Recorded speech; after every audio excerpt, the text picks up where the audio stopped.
Na oração, Patrick mencionou frutos dignos do arrependimento. De certa forma, esse é o tema do bloco que nós vamos meditar hoje. O apóstolo João, na sua primeira epístola, no capítulo 2, os versículos 3 a 6. Abramos as nossas Bíblias, irmãos. 1 João, capítulo 2, dos versos 3 a 6.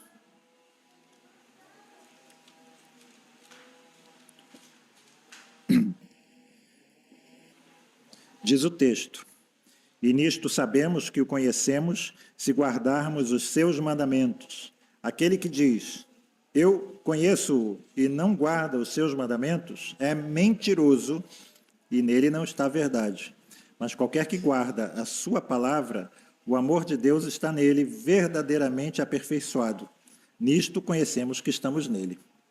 Aquele que diz que está nele, também deve andar como ele andou. Vamos ter uma palavra de oração mais uma vez, irmãos. Pai Celeste, tendo o teu santo livro aberto, que possamos, ao ler este trecho e meditar nele, sair daqui realmente edificados. Queremos ouvir, Senhor Deus, não vozes humanas, mas queremos ouvir a tua voz no nosso interior. Abençoa também, Senhor Deus, com a tua poderosa mão, aqueles irmãos que estão passando por enfermidades, que estão sendo afligidos, Senhor Deus, por dores, Senhor Deus, que a tua bondosa mão repouse sobre eles, Senhor Deus, curando, Senhor Deus, e levantando, Senhor Deus, dos seus leitos de enfermidade. Assim, nós te oramos e te agradecemos no nome de Jesus. Amém, Senhor. Irmãos, lembrando aqui, o tema desse, até agora, de João, é a comunhão com Deus, a nossa comunhão com o Pai e com o seu Filho Jesus Cristo. Então, João está escrevendo sobre isso. E como nós vimos, essa comunhão com o nosso Senhor só é possível em Cristo.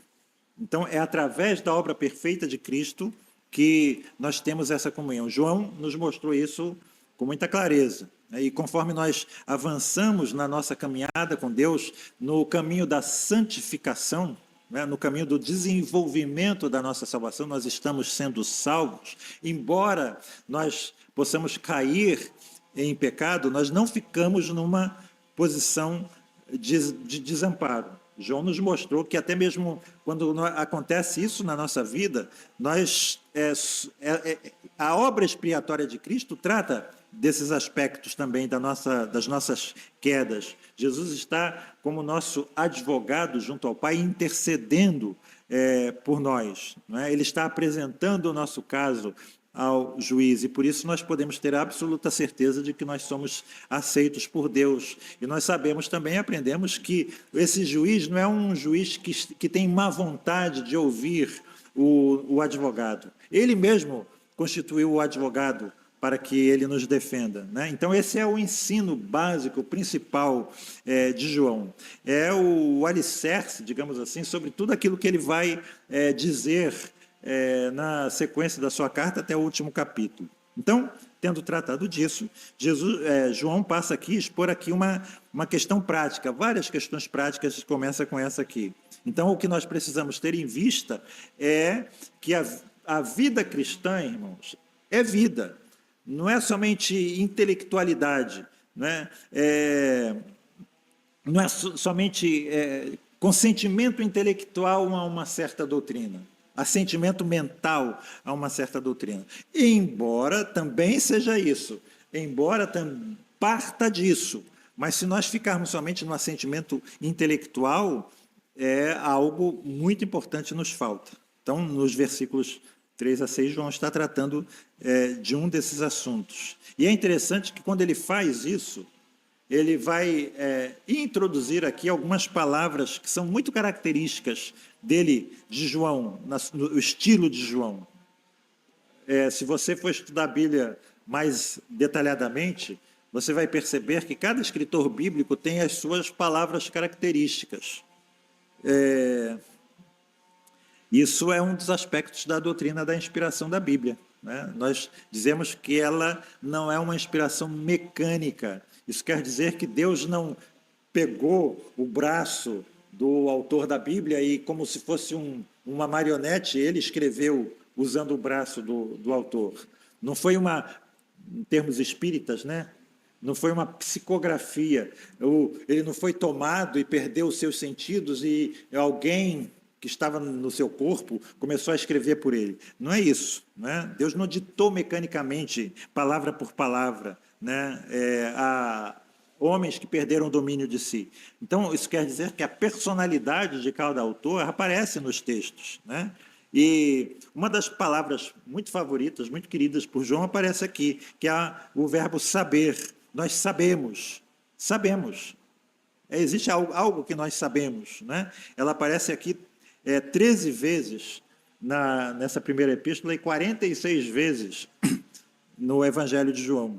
Ele também gosta muito de outra palavra, que é a palavra permanecer. Ela aparece 16 vezes aqui em 1 João. E ele ainda gosta de duas outras palavras, guardar 7 vezes e andar 14 vezes, aparece aqui nessa epístola, né? Então, nós podemos assim ter muita certeza, através do estudo do estilo, que o autor dessa epístola é o mesmo autor do Evangelho. Então, é o Evangelho de João e a primeira epístola de João, o mesmo autor. Às vezes tem gente, os liberais, que dizem que é um outro João. Não é um outro João, é o mesmo autor, a mesma pessoa. E nós também podemos concluir, pelo estudo dos detalhes, né, que João escreveu essa carta tendo como premissa que os destinatários dela conheciam o seu Evangelho. Por que isso? Porque existem algumas coisas, alguns temas que são complementares entre um livro e o outro. E é interessante que João mesmo diz, capítulo 20, verso 31, que ele escreveu o livro dele, o Evangelho, para os incrédulos, para os descrentes, com um objetivo, com o propósito de que seus leitores crescem que Jesus é o Cristo e para que, crendo, tenhais vida em seu nome. É o que ele diz lá. Interessante que João, ele escreve que Jesus fez muitas outras coisas, disse muitas outras coisas, mas elas foram escritas, aquelas que ele escreveu foram escritas com esse propósito. Os milagres. Você crê em milagres? Creio. Crê em profecia? Creio. Principalmente esses milagres que foram descritos e essas profecias que estão registradas, né? Elas foram escritas com esse propósito, registradas com esse propósito, para que eu creia, e eu crie. E agora que eu crie, aqueles que creram, João escreve essa primeira epístola, né? Para que eu tenha segurança da minha salvação em Cristo. Ele está dizendo isso no capítulo 5, verso 13. Aliás, esse é um dos propósitos da primeira epístola. Como eu posso ter certeza de que eu estou salvo? Ou que eu estou sendo salvo, né? E ele escreve a epístola para responder a isso. Então, a gente pode dizer que, enquanto o Evangelho trata dos fundamentos da fé cristã, a epístola de João, essa primeira epístola, ela trata dos fundamentos da vida cristã. Ok? Então, digamos assim, é o fundamento transformado numa vivência, numa prática. Digamos assim, eu sou ortodoxo na fé e sou ortodoxo na prática. Não vou ser ortodoxo na fé e pagão na prática, ou heterodoxo na prática, né? Então, João, ele escreveu essa carta, e nós também podemos dizer aqui que ele teve um triplo propósito, né? Então, em primeiro lugar, ele tinha o objetivo de nos encorajar na doutrina. João mostra aqui que Jesus é o Filho de Deus. E João diz que aqueles que creem nele, capítulo 5, verso 3, têm a vida eterna. Segundo lugar, ele quer nos encorajar na nossa vida moral, na nossa vida prática, aquilo que o Patrick mencionou na oração, que a gente mostre realmente os frutos de que nós somos pessoas que se arrependeram, né? Então, nós somos purificados pelo sangue do Senhor Jesus, então nós somos habitados pelo seu Espírito, nós somos apartados pelo mundo, e por isso nós devemos viver em santidade e pureza. O comentário do livro de Amós, aqui que nós lemos, fala sobre isso. Israel foi apartado para ser uma nação singular, diferente, mas em vez dela pregar aos pagãos, eles foram influenciados pelos pagãos e deixaram de ter aquelas características de uma nação distinta. Nós temos que manter essas características, e essa característica é uma vida santa e pura. E, em terceiro lugar, João escreveu com o propósito de nos fortalecer e de nos encorajar digamos assim, no aspecto corporativo, no aspecto comunitário, no aspecto eclesial. Irmãos, igreja é substantivo coletivo. Nós não somos salvos para andarmos solitariamente. Nós somos salvos para viver numa coletividade, numa comunidade de irmãos. E eu sempre digo isso. Não adianta você dizer que ama a Cristo se você não ama a noiva de Cristo, se você não ama a igreja de Cristo. Uma das características do homem que é verdadeiramente salvo é que ele ama estar junto com seus irmãos. Irmãos imperfeitos, irmãos frágeis, muitas vezes, às vezes problemáticos, né? Só nós que não somos, né? Mas estamos aqui. Eu prefiro ser um santo imperfeito numa comunidade de santos imperfeitos do que um perfeito pecador fora da igreja. Não é? Isso é importante. E aqui há um aspecto de que nós provamos o nosso amor a Deus amando os irmãos, amando-nos mutuamente. E é um amor não só de salivação, não só de palavras, mas é um amor que é prático, que é um amor que ajuda, que estende a mão. Ele diz isso no capítulo 3, versos 17, 18. Não amemos somente de palavra. Tiago também diz isso, né? Você tem um irmão necessitado e você diz, tchau, meu irmão, Deus te abençoe, e não faz nada por ele. Então, a Bíblia fala disso. Né? Então, a pergunta, como é que eu posso saber que eu realmente sou salvo? Como posso saber que realmente eu tenho a vida eterna? Como eu posso saber que realmente eu conheço a Deus? Veja aí o verso 6 do capítulo 2. Aquele que diz que está nele, em outras palavras, aquele que diz que tem comunhão com ele, aquele que diz que o conhece, também deve andar como ele andou. O que significa isso? Que eu devo comparar a minha vida, a minha forma de viver, o meu estilo de viver, como eu falo, como eu ajo no dia a dia, com o meu modelo. E qual é o meu modelo? Jesus. Nós, que somos cristãos, a nós é dada essa ordem, que nós devemos andar como Jesus andou. Que eu preciso amar como amou o nosso Senhor Jesus. Ele diz, assim como eu fui enviado, eu vos envio a vós outros. Da mesma forma como eu fui enviado, eu também estou enviando vocês. Aquilo que eu fiz, a forma como eu vivi, é a forma como vocês também devem viver. Tem um livro que foi muito conhecido quando eu era mais jovem, né? Os mais velhos devem lembrar, Em Seus Passos, o que faria Jesus? É um livrinho interessante. Né? Tem umas coisas que não, mas é um livrinho normalmente interessante. E o autor, que é um pastor, né? Ele cria lá um romance e uma pessoa diz, o que faria Jesus no meu lugar? Se ele estivesse aqui no meu lugar, o que ele faria? Ele era dono de jornal, né, por exemplo, e o jornal tinha tiragem no domingo, os funcionários trabalhavam no domingo, e ele disse, Jesus faria os funcionários dele trabalharem no domingo? Ele passou a não ter tiragem do jornal no domingo, diminuiu o lucro, etc. E tal, coisas interessantes. Mas é uma boa pergunta, né? Uma pergunta geral. O que Jesus faria se estivesse aqui no meu lugar? Lógico, irmãos, mais uma vez, vamos lembrar, né, que quando, por exemplo, nós lemos lá, sede vós perfeitos como perfeito é o vosso Pai Celestial, final do capítulo 5 de Mateus, isso não significa absolutamente que há a possibilidade de nós sermos perfeitos neste mundo. Né? Jesus foi impecável. Nós não podemos dizer que somos assim. Né?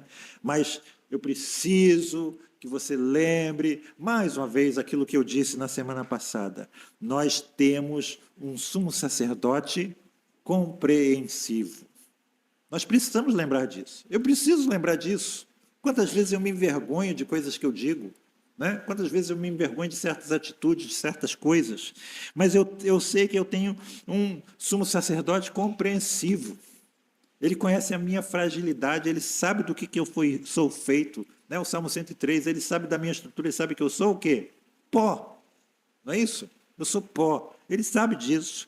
Ele sabe como é a minha vida nesse mundo. Ele não esqueceu de como é esse mundo.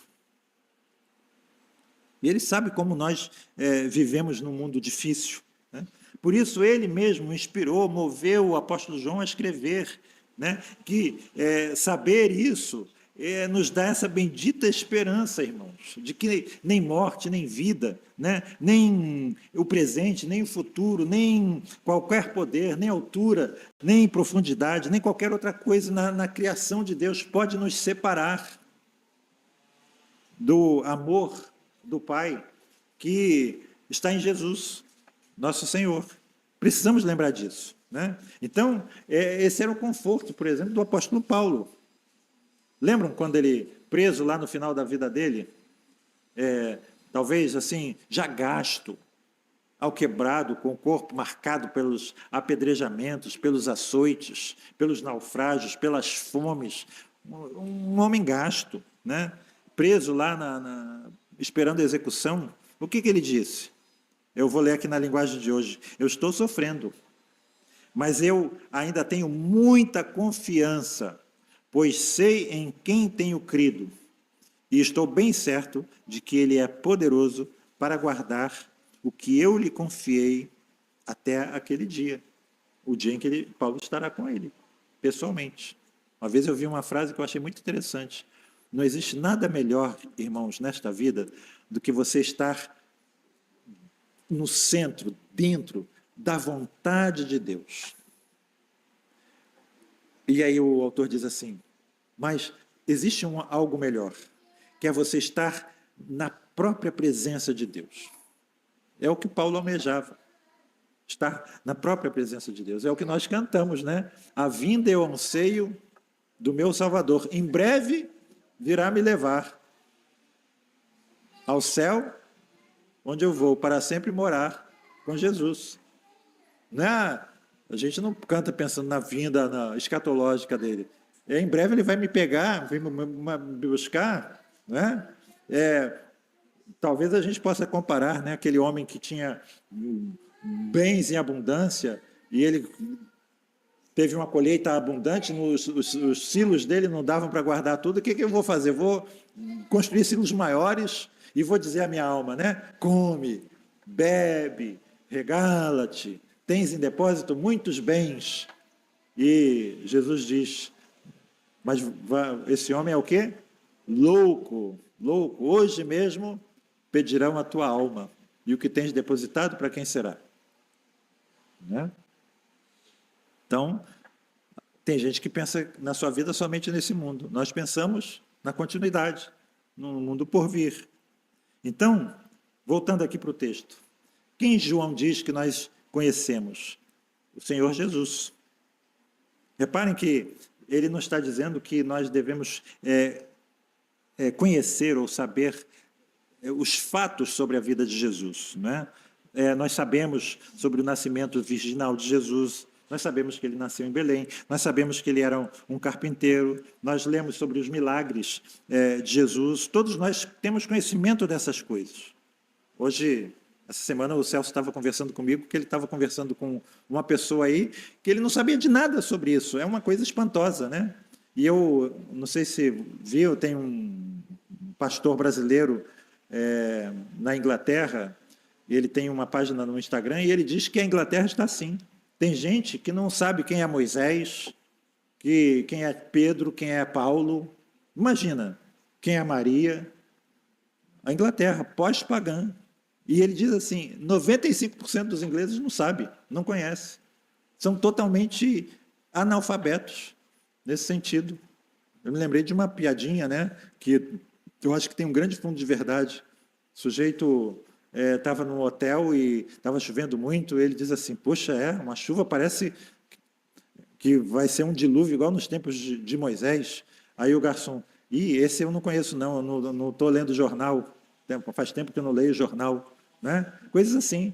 Parece risível, né? Mas é o mundo pós-pagão. Mas nós conhecemos esses fatos. Nós sabemos dessas coisas todas. Mas vejam, não é isso que João tinha em mente. É importante que a gente tenha esse conhecimento. A fé cristã, como eu sempre digo, também tem esse aspecto de crença.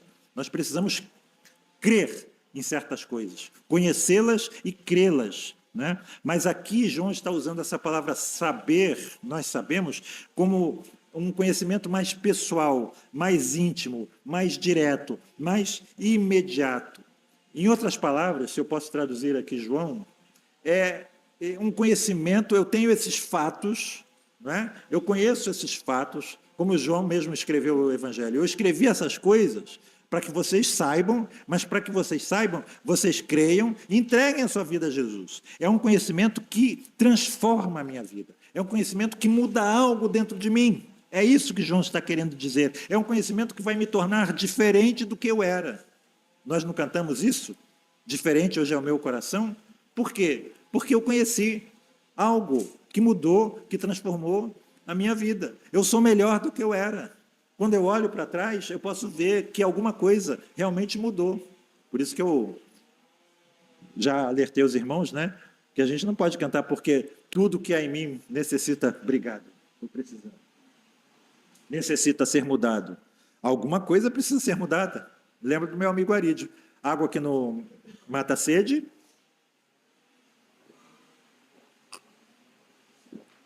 Água que não mata a sede não é água. Fogo que não queima não é fogo. Jesus que não transforma não é Jesus. Tem alguma coisa errada aí, não é? Então, nós precisamos lembrar disso. Eu lembro do C.S. Lewis, ele uma vez falando sobre o cão, ele disse assim, o cão, no seu estado natural, tem pulgas. O que ele quis dizer com isso, irmãos? Ele está querendo dizer o seguinte, às vezes a gente olha para certos comportamentos dos animais, tão fofinhos, não é? Tão bonitos, e às vezes as pessoas dizem assim, olha só, melhor do que os homens. Não, lê do engano. Se eles viverem no estado selvagem, eles se comem. Por que eles são melhores? Porque eles tiveram contato com alguém que é superior a eles, o homem. E ao ter contato com o homem, o cachorro deixa de ter pulgas. Ele deixa de viver naquele estado selvagem, deixa de ser um animal perigoso e passa a ser um animal doméstico. Então, no contato com um ser superior, nós melhoramos. Os animais, ao terem contato com os homens, eles melhoram, eles passam a ter um patamar mais elevado. O homem, ao ter contato com Deus, verdadeiro contato, verdadeira comunhão, verdadeira convivência, deixa de ser pulguento, deixa de ter pulgas, deixa de morder, de latir, de roubar, de matar, de adulterar, de dizer palavras sujas, etc, etc, etc. É interessante, irmãos, no contexto aqui de João, que os gregos, eles pensavam que eles podiam ter esse conhecimento de Deus somente pela razão, um conhecimento meramente racional. Os gnosticistas, os gnósticos, que João combateu aqui na sua epístola, eles também defendiam essa supremacia do conhecimento. Lembra um conhecimento esotérico, com portas fechadas, às quais você só pode ter acesso ao degrau superior depois de passar por um degrau inferior. E eles se consideravam homens superiores aos demais por causa desse conhecimento esotérico.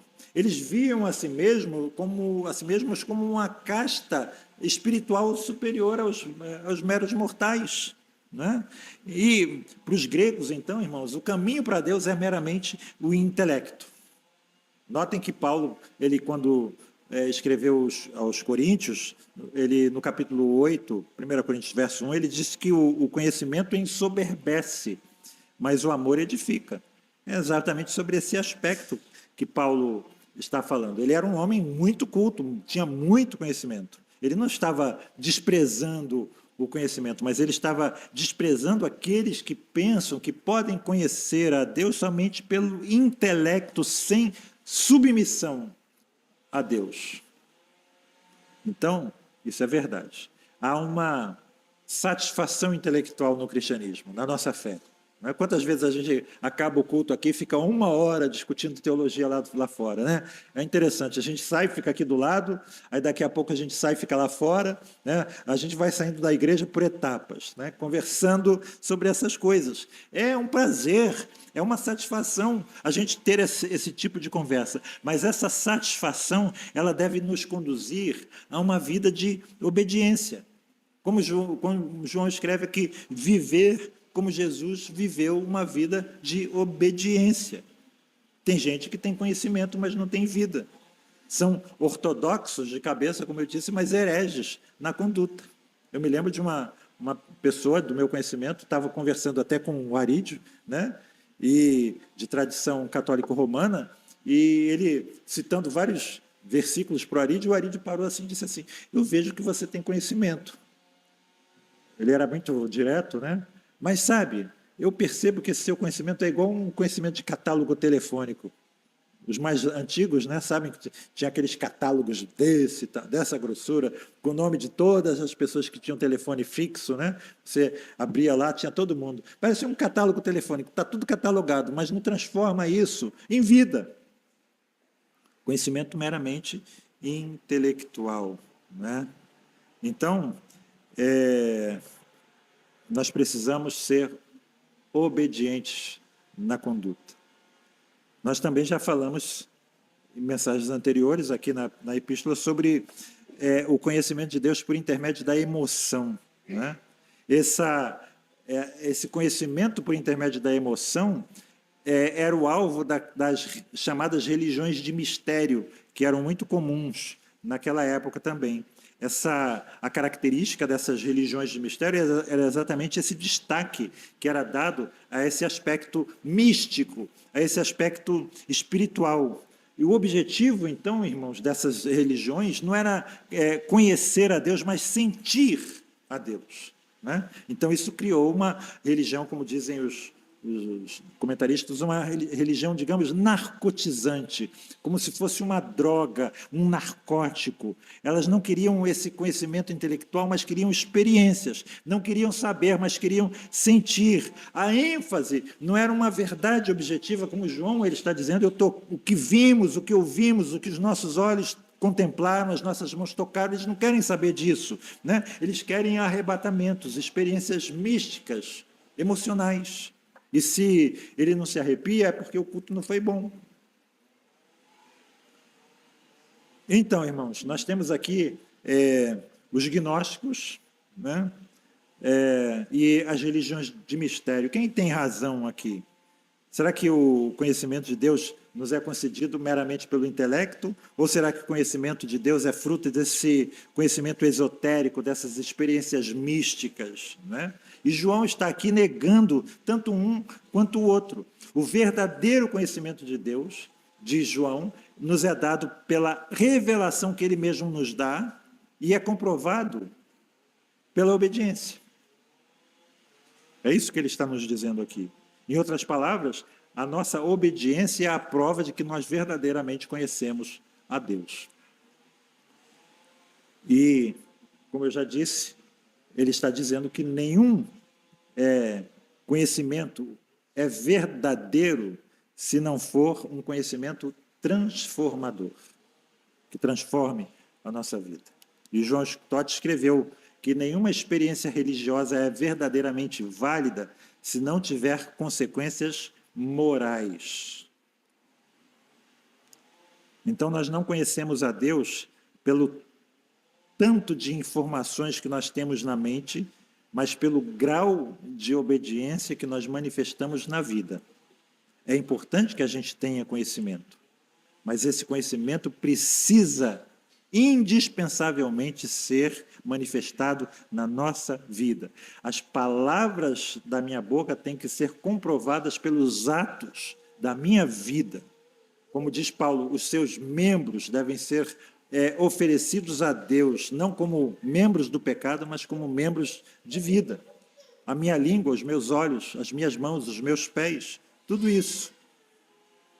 Então, João, ele não pode conceber um verdadeiro conhecimento que não resulte em obediência. Em outras palavras, né, se a sua vida contradiz as suas palavras, esse conhecimento não é um conhecimento verdadeiro. Você é um mentiroso, é o que João está dizendo. A inconsistência moral é a negação do conhecimento de Deus. Aquele que diz, eu o conheço, e não guarda os seus mandamentos, é mentiroso e nele não está a verdade. Pão, pão, queijo, queijo.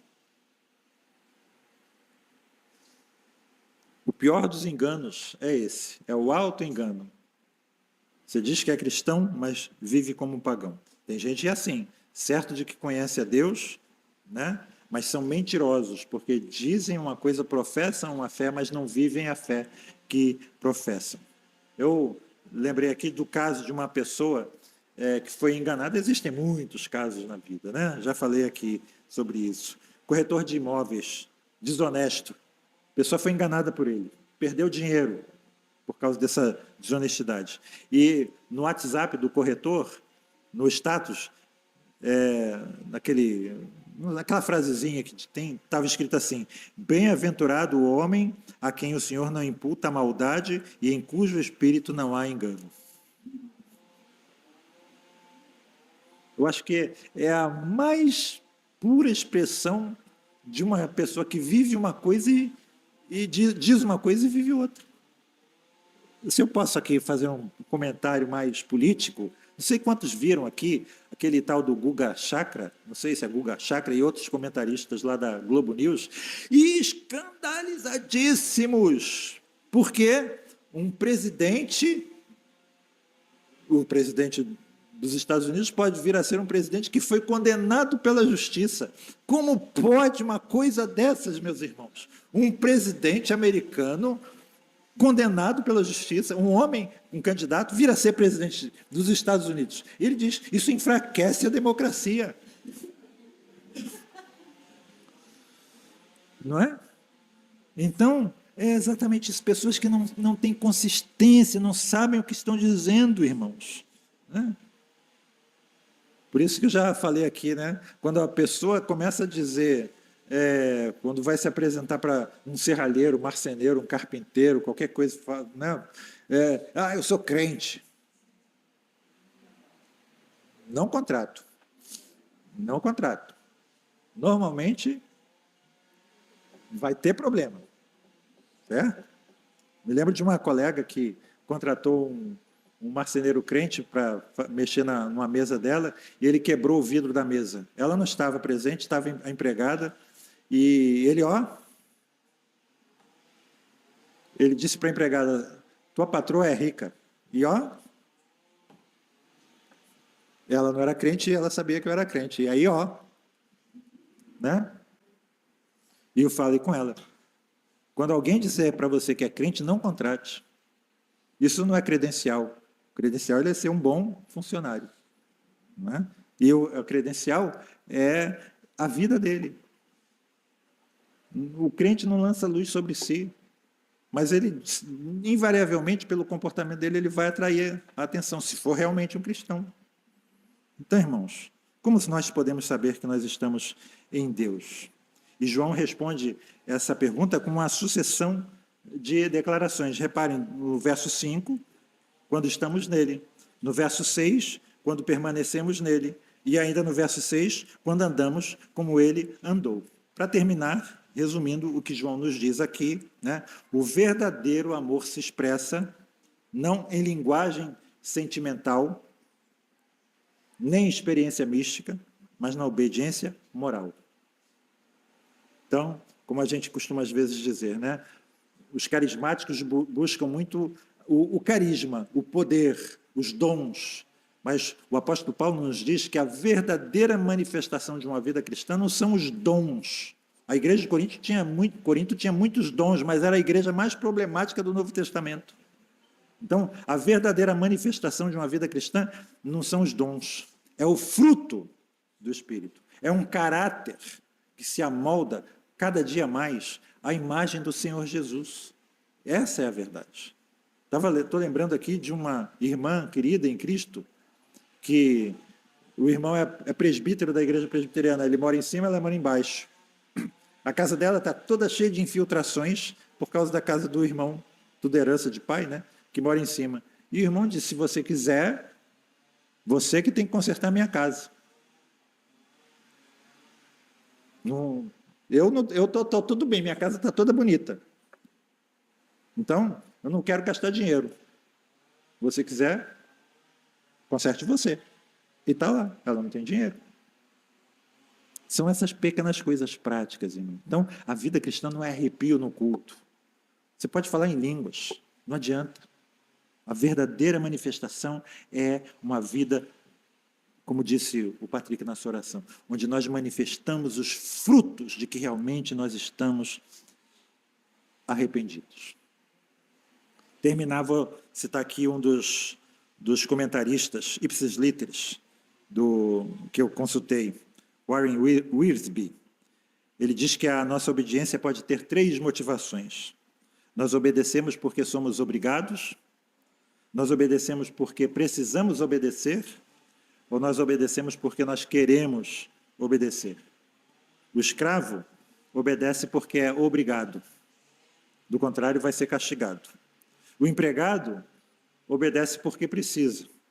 Ele pode não gostar do que faz, mas certamente ele gosta de receber o seu salário no final do mês. Ele precisa obedecer porque ele tem uma família para alimentar e para vestir.